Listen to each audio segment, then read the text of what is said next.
Cooper is quite an amazing river, and most of its flow patterns are still quite natural, and it's termed a wild river because there's no major dams or any kind of flow regulating infrastructure on the river system. So it flows naturally, and it's really quite spectacular in its big floods. It can cover its floodplain can be tens of kilometres wide, tens of thousands of square kilometres can be inundated.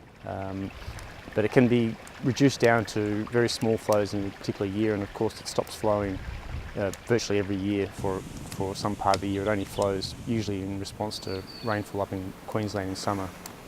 Because it's a wild river and it's got unimpeded flow, probably the main issue is maintaining that unimpeded flow regime. So the rivers of the Murray-Darling Basin have been quite impaired by the large dams and withdrawals for irrigation from those river systems. So to maintain the ecological health of Cooper Creek and the other Lake Eyre Basin rivers, one of the primary things we should be doing is trying to protect and maintain its current natural flow patterns. Using the findings, we'll be able to build up our knowledge and describe how these flow patterns are currently operating. The spatial variability is really important. The variability of rainfall, the variability of flow, you'll know how variable the spatial patterns of flooding are on Cooper Creek. So ideally in a river system, we should be able to model the flow, so be able to simulate how that flow might change if you had some kind of infrastructure upstream, or if you had irrigation development upstream, or even say climate change and what impact that would have on where you'd expect water to get for any given flood size.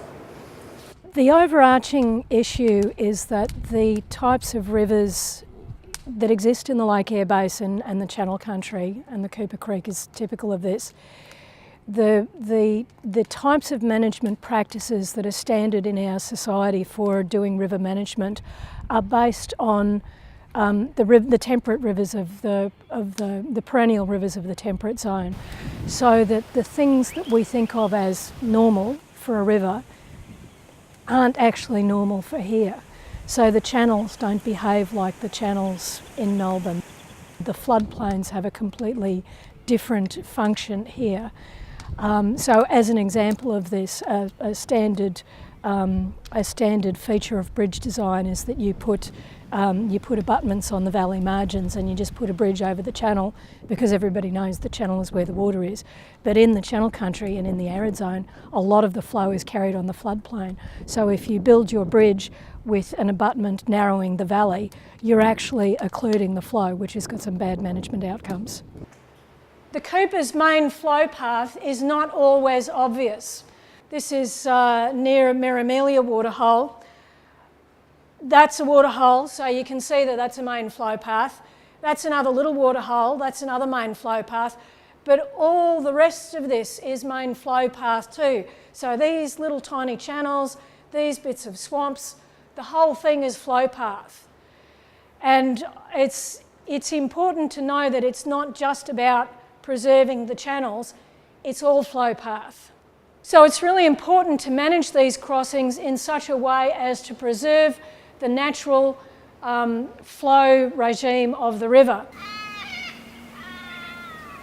The biggest threats will always be upstream disruption of the hydrology, and that could take several forms, but any plans to have intensive and quite large-scale irrigated agriculture, which has been proposed from time to time in upstream in Queensland, that's probably one of the biggest threats to the integrity of the riparian, the waterholes and the riparian vegetation and bird communities. One of the main threats to fish in this system is upstream impoundment and extraction of water.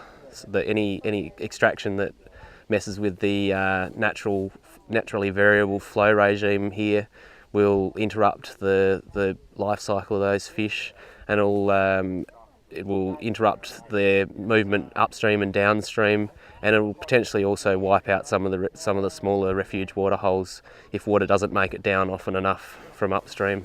It's really important that there isn't too much encroachment on the floodplains, that the floodplains are allowed to function naturally, and that there aren't too many structures put on those floodplains that impede flow or interrupt the passage of fish. So and any structures that might provide a barrier to fish movement, whether that be a physical barrier or a barrier through water velocity or thermal barriers. It's important not to put any of those in so that fish are able to move up and down the river.